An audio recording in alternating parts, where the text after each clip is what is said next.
ರಾಜ್ಯದಲ್ಲಿ ಮತ್ತೆ ಕಾವೇರಿ ಕಿಚ್ಚು ಜೋರಾಗಿದೆ. ತಮಿಳುನಾಡು ನೀರು ಕೊಡಿ ಅಂತಿದ್ರೆ ಕರ್ನಾಟಕ ನೀರು ಬಿಡಲ್ಲ ಅಂತಿದೆ. ಹೋರಾಟ, ಪ್ರತಿಭಟನೆ, ಆಕ್ರೋಶ ಎಲ್ಲವೂ ವ್ಯಕ್ತವಾಗ್ತಿದೆ. ಇದರ ನಡುವೆ ಸರ್ಕಾರ ಈ ಸಮಸ್ಯೆಗೆ ಪರಿಹಾರ ಮೇಕೆದಾಟು ಅಂತಿದೆ. ಹಾಗಾದ್ರೆ ಕಾವೇರಿ ನೀರಿನ ಸಮಸ್ಯೆಗೆ ಮೇಕೆದಾಟು ಪರಿಹಾರನ? ಮೇಕೆದಾಟುವಿನಿಂದ ಬೆಂಗಳೂರಿಗೆ ನೀರು ಸಿಗುತ್ತಾ? ಇಷ್ಟಕ್ಕೂ ಏನಿದು ಮೇಕೆದಾಟು? ಮೇಕೆದಾಟು ಅನ್ನೋ ಹೆಸರು ಹೇಗ್ ಬಂತು? ಇಲ್ಲಿ ಎಲ್ಲಿ ಡ್ಯಾಂ ಕಟ್ತಾರೆ? ಸದ್ಯ ಇಲ್ಲಿನ ಪರಿಸ್ಥಿತಿ ಹೇಗಿದೆ ಅಂತ ಇವತ್ತಿನ ವಿಡಿಯೋದಲ್ಲಿ ನೋಡ್ತಾ ಹೋಗೋಣ. ಮೊದಲಿಗೆ ಮೇಕೆದಾಟು ಬೆಂಗಳೂರಿನಿಂದ 90 ಕಿಲೋಮೀಟರ್ ದೂರದಲ್ಲಿದೆ. ಬೆಂಗಳೂರು ದಕ್ಷಿಣ ಜಿಲ್ಲೆ ಹನೂರು ಅರಣ್ಯ ವಲಯದ ಒಂಟಿಗೊಂಡ್ಲು ಅನ್ನೋ ಪ್ರದೇಶದಲ್ಲಿ ಈ ಮೇಕೆದಾಟು ಇದೆ. ಡ್ಯಾಂ ಯಾಕೆ ಬೇಕು? ನಾವು ತಮಿಳುನಾಡಿಗೆ ಕೆಆರ್ಎಸ್ ಡ್ಯಾಂನಿಂದ ಪ್ರತಿ ವರ್ಷಕ್ಕೆ 177.57 ಟಿಎಂಸಿ ನೀರು ಬಿಡಬೇಕು. ಮಳೆ ಹೆಚ್ಚಾದಾಗ ಇದಕ್ಕಿಂತಲೂ ಹೆಚ್ಚಿನ ನೀರು ಹರಿದು ಹೋಗುತ್ತೆ. ಸರಾಸರಿ 60ರಿಂದ 70 ಟಿಎಂಸಿಯಷ್ಟು ಕಾವೇರಿ ನೀರು ತಮಿಳುನಾಡು ಹಾದಿಯಾಗಿ ಸಮುದ್ರ ಸೇರುತ್ತೆ. ಯಾಕಂದ್ರೆ ಕೆಆರ್ಎಸ್ ಬಳಿಕ ಕಾವೇರಿ ನದಿಗೆ ಕರ್ನಾಟಕದಲ್ಲಿ ಯಾವುದೇ ಅಣೆಕಟ್ಟು ಇಲ್ಲ. ಜೊತೆಗೆ ಸದ್ಯ ಕೆಆರ್ಎಸ್ನಿಂದ ನೀರು ಬಿಟ್ರೆ ಎಷ್ಟು ನೀರು ತಮಿಳುನಾಡಿಗೆ ಹೋಗುತ್ತೆ ಅಂತ ಬಿಳಿಗುಂಡ್ಲು ಬಳಿ ನೀರಿನ ಅಳತೆಯಾಗುತ್ತೆ. ಆದ್ರೆ ಇಲ್ಲಿ ಮುಖ್ಯ ವಿಚಾರ ಏನಂದ್ರೆ ಕೆಆರ್ಎಸ್ನಿಂದ ಬಿಳಿಗುಂಡ್ಲು 167 ಕಿಲೋಮೀಟರ್ ದೂರ ಇದೆ. ಈಗ ತಮಿಳುನಾಡಿಗೆ ಜಸ್ಟ್ 3500 ಕ್ಯೂಸೆಕ್ ನೀರು ಬಿಡಬೇಕು ಅಂದ್ರೆ ಕೆಆರ್ಎಸ್ ಡ್ಯಾಂನಿಂದ ನಾವು 6000 ಕ್ಯೂಸೆಕ್ ನೀರು ಬಿಡಬೇಕಾಗುತ್ತೆ. ಅಂದ್ರೆ ಕೆಆರ್ಎಸ್ ಡ್ಯಾಂನಿಂದ ಹೆಚ್ಚುವರಿ ನೀರು ಬಿಡಬೇಕು. ಇದರಿಂದ ನಮ್ಗೆ ನಷ್ಟ ಹೆಚ್ಚು. ಸೊ ಮಳೆ ಹೆಚ್ಚಾದಾಗ ತಮಿಳುನಾಡಿಗೆ ಹರಿಯುವ 60ರಿಂದ 70 ಟಿಎಂಸಿ ನೀರನ್ನು ಹಾಗೆ ಕೆಆರ್ಎಸ್ ಡ್ಯಾಂ ಭರ್ತಿ ನಂತರ ತಮಿಳುನಾಡಿಗೆ ಹರಿದು ಹೋಗುವ ಹೆಚ್ಚುವರಿ ನೀರನ್ನು ನಮ್ಮ ರಾಜ್ಯದಲ್ಲೇ ಸಂಗ್ರಹಿಸುವ ಉದ್ದೇಶ ಈ ಮೇಕೆದಾಟು ಯೋಜನೆಯದ್ದು. ಹಾಗಾದ್ರೆ ಏನಿದು ಮೇಕೆದಾಟು ಯೋಜನೆ? ಕಾವೇರಿ ನದಿಗೆ ಅಡ್ಡಲಾಗಿ 66 ಟಿಎಂಸಿ ನೀರು ಸಂಗ್ರಹದ ಯೋಜನೆ ಇದು. 5,912 ಕೋಟಿ ವೆಚ್ಚದ ಡ್ಯಾಂ ಕಟ್ಟುವ ಯೋಜನೆ ಇದಾಗಿದ್ದು, ಇಲ್ಲಿ ಮಳೆಗಾಲದಲ್ಲಿ ಸಮುದ್ರದ ಪಾಲಾಗುವ ಹೆಚ್ಚುವರಿ ನೀರನ್ನ ನಾವು ಸಂಗ್ರಹಿಸಿ ಇದರಿಂದ ಬೆಂಗಳೂರು ನಗರಕ್ಕೆ ನೀರು ಪೂರೈಕೆ ಮತ್ತು ಸುಮಾರು 400ರಿಂದ 440 ಮೆಗಾವ್ಯಾಟ್ನಷ್ಟು ವಿದ್ಯುತ್ ಉತ್ಪಾದನೆ ಮಾಡುವ ಉದ್ದೇಶ ಇದೆ. ಇದರಿಂದ ರಾಜ್ಯಕ್ಕೆ ಅನುಕೂಲವಾಗುತ್ತೆ. ಬರಗಾಲ ಬಂದಾಗ ಬೆಂಗಳೂರಿನಲ್ಲಿ ನೀರಿನ ಸಮಸ್ಯೆ ತಪ್ಪಿಸಬಹುದು. ಇದರಿಂದ ತಮಿಳುನಾಡಿಗೆ ಯಾವುದೇ ಅನ್ಯಾಯ, ನಷ್ಟ ಆಗೋದಿಲ್ಲ. ಆದ್ರೂ ತಮಿಳುನಾಡು ವಿರೋಧ ವ್ಯಕ್ತಪಡಿಸ್ತಾ ಇದೆ. ಇಲ್ಲಿ ತಮಿಳುನಾಡಿನ ವಾದ ಏನಂದ್ರೆ ಮೇಕೆದಾಟುವಿನಿಂದ ಬೆಂಗಳೂರು 90 ಕಿಲೋಮೀಟರ್ ಆಗುತ್ತೆ. ಇಲ್ಲಿಂದ ಅದ್ಹೇಗೆ ನೀರು ಪೂರೈಸ್ತೀರಿ? ಈ ಯೋಜನೆ ಹಿಂದೆ ಬೇರೆಯದ್ದೇ ಉದ್ದೇಶ ಇದೆ. ಈ ಯೋಜನೆಯಿಂದ ತಮಿಳುನಾಡಿಗೆ ಈಗ ಬರ್ತಿರೋ ನೀರಿನ ಪ್ರಮಾಣ ಕಡಿಮೆ ಆಗುತ್ತೆ ಅಂತಾರೆ.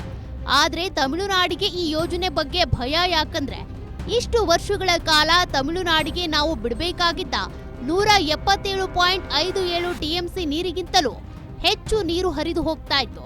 ಆದ್ರೀಗ ಮೇಕೆದಾಟು ಡ್ಯಾಂ ಕಟ್ಟಿದ್ರೆ ಆ ಹೆಚ್ಚುವರಿ ನೀರು ಸಿಗೋದಿಲ್ಲ ಅನ್ನೋದು ತಮಿಳುನಾಡಿನ ಭಯ ಮತ್ತು ವಿರೋಧಕ್ಕೆ ಪ್ರಮುಖ ಕಾರಣ. ಆದ್ರೆ ನಮ್ಮ ರಾಜ್ಯ ಸರ್ಕಾರದ ವಾದ ಏನಂದ್ರೆ ಮೇಕೆದಾಟು ಯೋಜನೆ ನಮ್ಮ ರಾಜ್ಯದ ಹಕ್ಕು. ಸಾಮಾನ್ಯ ಸಂದರ್ಭಗಳಲ್ಲಿ ಕರ್ನಾಟಕ ತಮಿಳುನಾಡಿಗೆ ಎಷ್ಟು ಟಿಎಂಸಿ ನೀರು ಬಿಡಬೇಕು, ಸಂಕಷ್ಟದ ಸಂದರ್ಭದಲ್ಲಿ ಎಷ್ಟು ನೀರು ಬಿಡಬೇಕು, ಇದೆಲ್ಲವೂ ಈಗಾಗಲೇ ನಿರ್ಧಾರ ಆಗೋಗಿದೆ.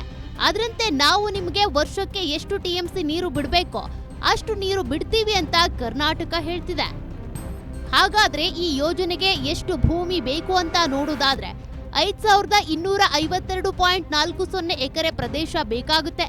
3,181.9 ಎಕರೆ ಕಾವೇರಿ ವನ್ಯಜೀವಿ ಅಭಯಾರಣ್ಯದ ಪ್ರದೇಶ ಕೂಡ ಬೇಕು. 1,859.5 ಎಕರೆ ಅರಣ್ಯ ಭೂಮಿ ಬೇಕು. 201 ಎಕರೆಯಷ್ಟು ಕಂದಾಯ ಮತ್ತು ಖಾಸಗಿ ಭೂಮಿ ಕೂಡ ಬೇಕಾಗುತ್ತೆ. ಈ ಡ್ಯಾಂ ಬಂದಾಗ ನಮ್ಮ ರಾಜ್ಯದ 5 ಹಳ್ಳಿಗಳು ಅಂದ್ರೆ ಮಡಿವಾಳ, ಕೊಗೆದೊಡ್ಡಿ, ಸಂಗಮ, ಮುತ್ತತ್ತಿ ಮತ್ತು ಬೊಮ್ಮಸಂದ್ರ ಗ್ರಾಮಗಳು ಕಂಪ್ಲೀಟ್ ಆಗಿ ಮುಳುಗಡೆ ಆಗ್ತವೆ. ದೊಡ್ಡ ಪ್ರಮಾಣದಲ್ಲಿ ಅರಣ್ಯ ನಾಶವಾಗುತ್ತೆ. ದೊಡ್ಡ ಪ್ರಮಾಣದಲ್ಲಿ ಪ್ರಾಣಿಗಳಿಗೆ ಕಷ್ಟ ಆಗುತ್ತೆ. ಕಾಡು ಪ್ರಾಣಿಗಳು ತಮ್ಮ ನೆಲೆಯನ್ನ ಕಳೆದುಕೊಳ್ಳುತ್ತವೆ.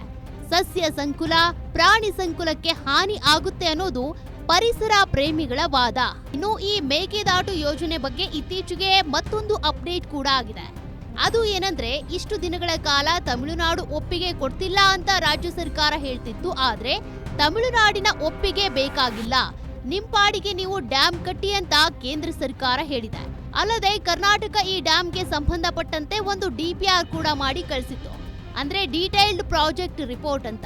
ಅಂದ್ರೆ ಡ್ಯಾಮ್ ಎಲ್ಲಿ ಬರುತ್ತೆ, ಎಷ್ಟು ದೊಡ್ಡದಾಗಿರುತ್ತೆ, ಮುಳುಗಡೆ ಪ್ರದೇಶ ಎಷ್ಟು ಟಿಎಂಸಿ ನೀರು ಸಂಗ್ರಹ ಆಗುತ್ತೆ, ಹೀಗೆ ಎಲ್ಲಾ ಮಾಹಿತಿ ಡಿಪಿಆರ್ ನಲ್ಲಿ ಇರುತ್ತೆ. ಆದ್ರೆ ಅದನ್ನ ಕೇಂದ್ರ ಸರ್ಕಾರ ಸರಿಯಿಲ್ಲ, ಮತ್ತೊಮ್ಮೆ ಸರಿ ಮಾಡಿ ವಾಪಸ್ ಕಳಿಸಿ ಅಂತ ಕರ್ನಾಟಕಕ್ಕೆ ವಾಪಸ್ ಕಳಿಸಿದೆ.